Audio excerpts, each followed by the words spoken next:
I am Mylene Tibule. I am Jaynie Zamora. I am Lorelene Cendana. I am Legados. I am Luigi Estrada. I am Nicole Legaspi. And I am Jessa Mae Soria. And we are here to present our research paper entitled The Effects of Teenage Relationship to Academic Performance of Grade 12 HUMSS of PHINMA, University of Pangasinan. In this study, we are able to seek answer if is there really an effect of teenage relationship to students nowadays. According to our study, teenage relationship or romantic relationship is commonly defined as the major milestone of development. This also comes with all the other changes going on and during adolescence. This study has 0.05 level of significance if there is a significant relationship between relationship status and general weighted average, having teenage relationship as our independent variable and academic performances of grade 12 HUMSS as our dependent variable. We are able to show the relationship between them. This study is benefited to the students, teachers, parents, researchers, and future researchers. The main focus of this study is to determine the effects of teenage relationship to the academic performance. This study is conducted under the vicinity of PHINMA University of Pangasinan at Arellano Street, Dagupan City. Our motivation in conducting this study is to spread and raise awareness to students who's encountering this situation, for them to be aware of the possible consequences or effects from one to another. And also, because of our eagerness to learn and discover new things, that's why we push through this research. And to add knowledge for us, the researchers, and our future researchers, as well as our readers and explorer of knowledge. That's why the researchers pursue to finish the study having viable and reliable findings. Descriptive correlation research design was used in the study because in line with our objectives. This research design is non-experimental and aims to explain and define further the effects of teenage relationship to the academic performance of grade 12 HUMSS students. On the other hand, correlation aims to determine and explain the relationship between teenage relationship and academic performance of the students. This study is conducted inside the vicinity of PHINMA University of Pangasinan, having 100 respondents selected randomly, coming from grade 12 HUMSS. We use survey questionnaires as our research instruments to achieve the objective of the study. Survey questionnaire is used as the research instrument to be able to get a reliable data to be used in our data gathering. By constructing our instrument that is said to be checked and violated by our subject teacher, Ms. Bernadette Dara Del Monte.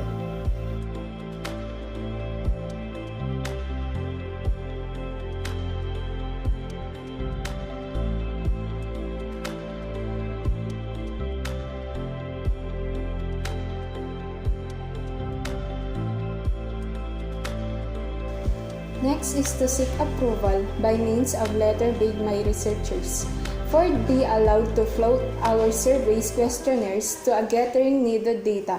After this, the result will be analyzed, calculated, and interpreted by the researchers.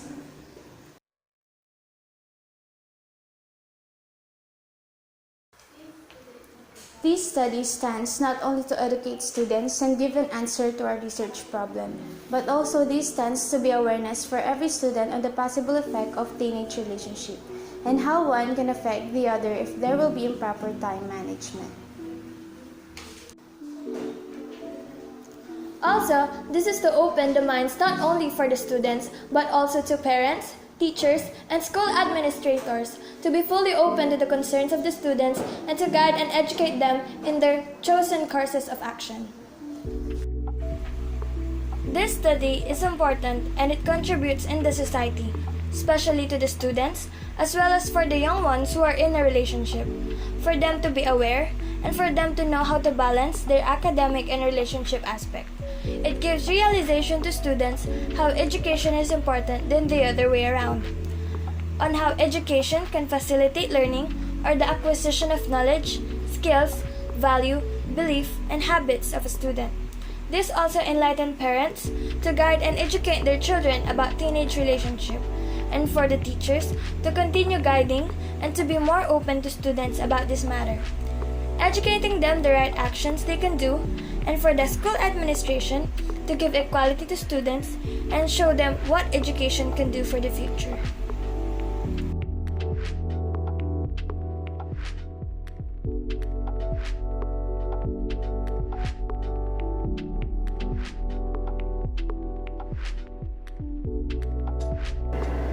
We are motivated to conduct this study because of the high grades and success that we are looking forward to.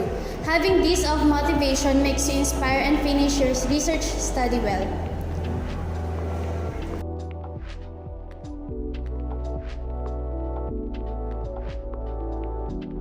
The main focus of our study is to determine the effects of teenage relationship to the academic performance that is conducted under the facility of PHINMA University of Pangasinan, having 100 respondents for grade 12 HUMSS students who are currently enrolled this school year 2019-2020.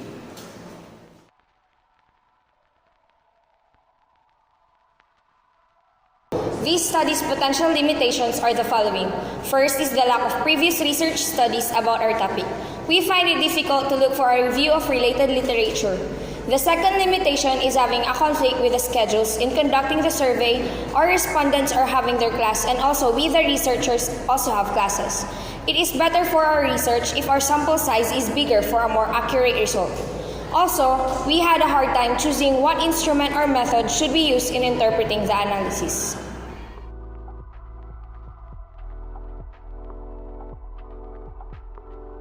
Our research questions are important because it is in line with the research topic that might help lead to another possible research answer for our research problem.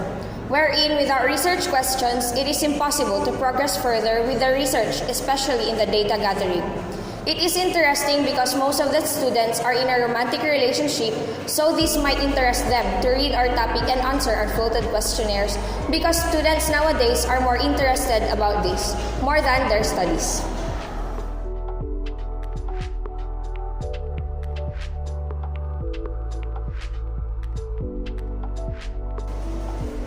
One of the important sources of our study is the articles of the renowned authors, because by means of the articles, we explain and define furthermore said topic, because of its contents that are really helpful in our study. And the next important sources of our study are our respondents. The response of our respondents helps us to withstand and improve more our study. These two sources helps us to bring about facts, and reach new conclusions and our judgment.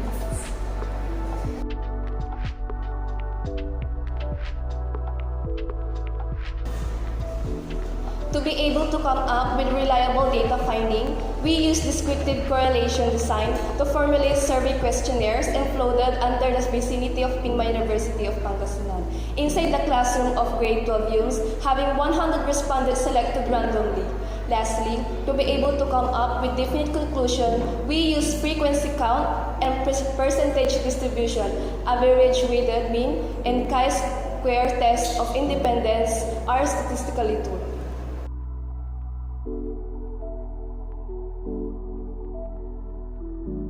Our respondents are a grade 12 HUMSS student of PHINMA University of Pangasinan. We have a total number of 100 respondents. The sampling method used was stratified random sampling. Because stratified sampling is used highly differences between groups in a population.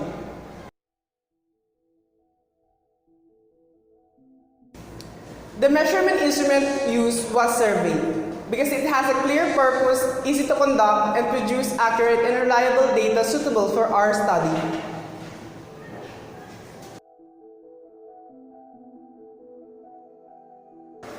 Using the descriptive correlation design, the following were observed during the data gathering.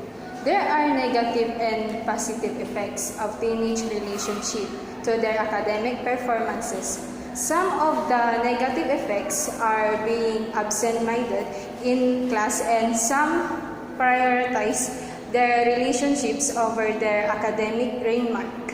In the other hand, one of its positive effects is that students learn the value of time management by this.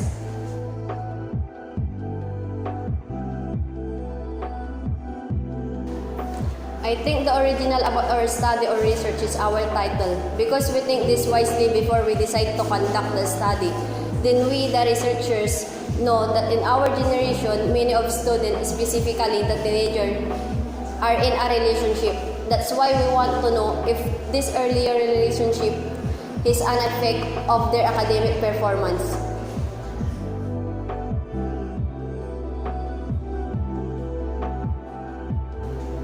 In our study, all parts can be our research's strongest point and part, because we are about to state all the evidences we use in our study.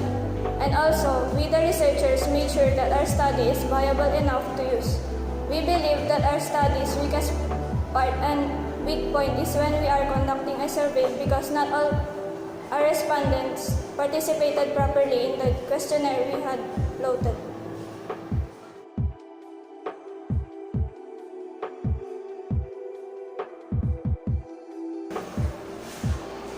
We recommended for students to be responsible for the possible consequences of entering teenage relationship.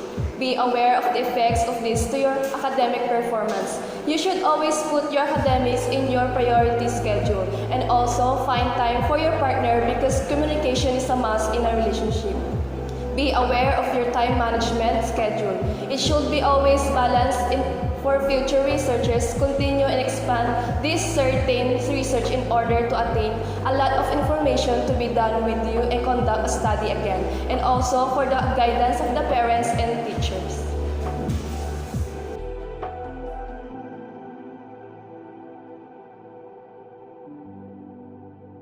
The importance of our study is to spread and raise awareness in terms of teenage relationship and academic performances of the students in school, and also for them to be aware of the possible consequences of their actions. This is also to give knowledge and furthermore understanding about a research topic.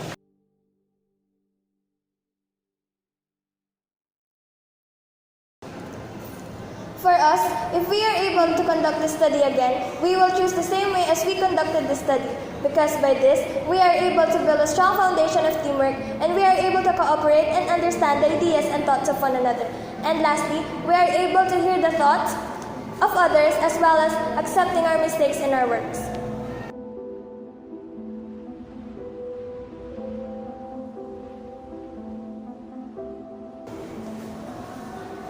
The advices that we could give to ourselves if we could go back to the start of our research is, first, don't be stressed even if it is hard and there's so many struggles that we may encounter in doing our research paper. Second, be positive on whatever results may come.